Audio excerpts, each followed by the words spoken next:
എല്ലാ പ്രിയ കുടുംബാംഗങ്ങൾക്കും വിദ്യാരംഭത്തിൻ്റെ ശുഭദിന ആശംസകളും പ്രണാമങ്ങളും. എങ്ങനെയാണ് വിദ്യാരംഭം നടത്തേണ്ടത് എന്നുള്ളതിനെക്കുറിച്ചൊരു ലഘു വിവരണം ഞാൻ ഇതോടൊപ്പം സമർപ്പിക്കുന്നു. വിദ്യാരംഭം 3 കാര്യങ്ങൾ വളരെ ശ്രദ്ധയോടുകൂടിയാണ് സാധാരണ നമ്മൾ ചെയ്യാറുള്ളത്. ഒന്ന്, എവിടെ വെച്ച് നമ്മൾ വിദ്യാരംഭം നടത്തുന്നു. 2, ഏത് സമയം ഏത് ദിവസം വിദ്യാരംഭം നടത്തുന്നു. 3, ഏത് വ്യക്തിയാണ് വിദ്യാരംഭത്തിന് കാർമ്മികത്വം വഹിക്കുന്നത്. ഇപ്പം സ്ഥലവും സമയവും വ്യക്തിയും, ഇത് 3മാണ് പ്രധാനപ്പെട്ടത്. ഇപ്രാവശ്യം കൊറോണയെല്ലാം ആയത് കാരണം നമുക്ക് ക്ഷേത്രങ്ങളിലോ ആശ്രമങ്ങളിലോ ജന്മസ്ഥലങ്ങളിലോ പവിത്രമായ സ്ഥലങ്ങളിലോ പോയിട്ട് ഈ വിദ്യാരംഭം നടത്താൻ സാധിക്കുന്ന അവസ്ഥയല്ല.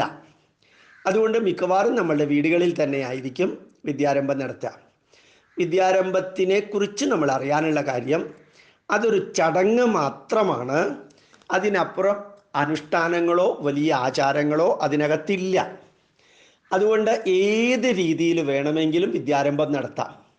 ഒരു 3-4 പ്രാവശ്യമെങ്കിലും ആവർത്തിക്കേണ്ട പ്രാർത്ഥന എന്ന് പറയുന്നത് സരസ്വതി നമസ്തുഭ്യം വരദേ ജ്ഞാനരൂപിണി വിദ്യാരംഭം കരിഷ്യാമി സിദ്ധിർ ഭവതു മേ സദാ.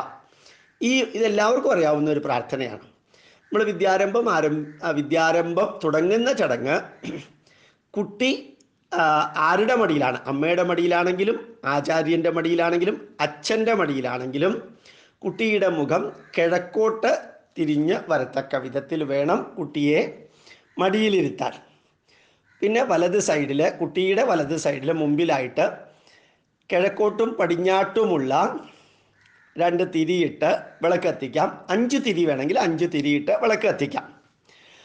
മുമ്പിൽ നല്ല പിച്ചളപാത്രത്തിൽ അല്ലെങ്കിൽ വെള്ളിപ്പാത്രത്തിൽ പച്ചരി അല്ലെങ്കിൽ ചെമ്പ പച്ചരി, ഈ അരി വെച്ച് അതിലാണ് സാധാരണഗതിയിൽ എഴുതുക.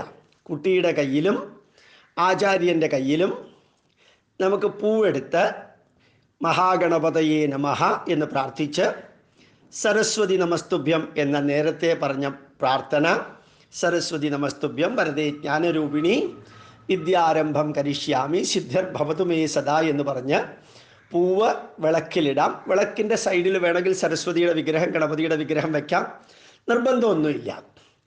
ഇതിൽ അച്ഛനാണ് എഴുതിക്കുന്നതെങ്കിൽ അച്ഛൻ്റെ മടിയിൽ കുട്ടിയെ ഇരുത്തിയിട്ട് അച്ഛന് പൂർണ്ണമായിട്ടും എഴുതിക്കാം. വീട്ടിനകത്ത് പ്രായമായവർ നല്ല മഹത്വമേറിയവർ ഉണ്ടെങ്കിൽ അവർക്ക് എഴുതാം.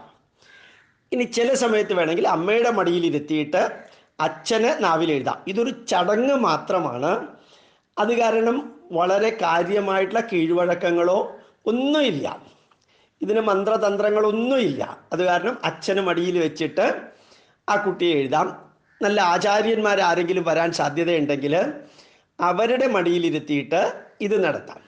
അപ്പോൾ ആദ്യം താമ്പാളത്തിൽ അരിയെടുത്ത് ഈ കുട്ടിയെ കൊണ്ട് ഉൾപ്പെടെ പറയിപ്പിച്ച് ഓം ഹ രി ശ്രീ ഗ ന പ ത ഏ ന മഹ ഇങ്ങനെ കുട്ടി പറയുമെങ്കിൽ പറയിപ്പിച്ച് ആ കുട്ടിയെ കൊണ്ട് ചൂണ്ടുവിരലിൽ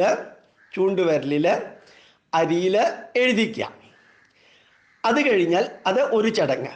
രണ്ടാമത്തെ ചടങ്ങ്, നമ്മുടെ കയ്യിലുള്ള മോതിരം നല്ലോണം ക്ലീൻ ആക്കിയിട്ട് ആ കുട്ടിയുടെ നാവിൽ ആചാര്യനെ കൊണ്ട് അല്ലെങ്കിൽ അച്ഛൻ അല്ലെങ്കിൽ പ്രായമായ വ്യക്തികളുണ്ടെങ്കിൽ ആ വ്യക്തികളെ കൊണ്ട്, നേരത്തെ ചെയ്തതിൻ്റെ തുടർച്ചയാണ്, ഇത് പുതിയതല്ല, അരിയിൽ എഴുതിച്ചതാരാണോ അവർ തന്നെ കുട്ടിയുടെ നാക്കിലും എഴുതാം. ഇത് അച്ഛനാണ് ചെയ്യുന്നതെങ്കിൽ വേറെ ഫോർമാലിറ്റി ഒന്നുമില്ല. അത് കഴിഞ്ഞിട്ട് കുട്ടിയുടെ തലയിൽ കൈവച്ച് അനുഗ്രഹിക്കണം. അതോടുകൂടി കഴിഞ്ഞു. പിന്നെ ഏതെങ്കിലും ദക്ഷിണയുണ്ടെങ്കിൽ അടുത്തുള്ള ക്ഷേത്രത്തിൽ കൊടുക്കുകയോ എന്താ വേണ്ടത് ചെയ്യാം. അപ്പോൾ നമ്മൾ ഓർമ്മിക്കാനുള്ളത്, ഇനി ആചാര്യനുണ്ടെങ്കിൽ ഈ കുട്ടിയെ കൊണ്ട് ആചാര്യന് ചെറിയൊരു ദക്ഷിണ വെറ്റിലയും അടക്കയുമായിട്ട് കൊടുക്കാം. അത്രയേ ഈ ചടങ്ങിന് വേണ്ടതായിട്ടുള്ളൂ. ഇനി വേറൊന്നുകൂടി ചെയ്യാം. അച്ഛന് വേണമെങ്കിൽ കുട്ടിയുടെ നാവിൽ എഴുതുന്നതും മറ്റും അമ്മയുടെ മടിയിൽ ഇരുത്തിയിട്ടും ചെയ്യാം.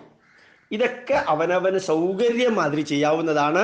പ്രത്യേകിച്ച് ഇതിന് വ്യത്യാസങ്ങളോ നിർബന്ധങ്ങളോ ഒന്നുമില്ല. കീഴ്വഴക്കങ്ങൾ മാത്രമാണ്. എൻ്റെ വീട്ടിൽ ഇങ്ങനെയാണ്, അവിടെ എങ്ങനെയാണ്. ഇപ്പോൾ പനച്ചിക്കാട് പോയി കഴിഞ്ഞാലും തിരൂർ കുഞ്ചൻ പറമ്പിൽ പോയി കഴിഞ്ഞാലും ആചാര്യൻ്റെ മടിയിലിരിക്കുന്നു. ആചാര്യൻ പെട്ടെന്ന് അരിയിൽ എഴുതിക്കുന്നു. പിന്നെ മോതിരം ഉണ്ടെങ്കിൽ മോതിരം കൊണ്ട് കുട്ടിയുടെ നാക്കിൽ എഴുതിക്കുന്നു. കഴിഞ്ഞു. ഏതാനും സെക്കൻഡാണ്. അതേപോലെ ചെയ്യാം. അച്ഛൻ അതേപോലെ ചെയ്യാം. വീട്ടിലെ മൂത്ത ആൾക്കാർക്ക് അതേപോലെ ചെയ്യാം. വേണമെങ്കിൽ അമ്മയുടെ മടിയിൽ ഇരുത്തിയിട്ടും അതുപോലെ ചെയ്യാം.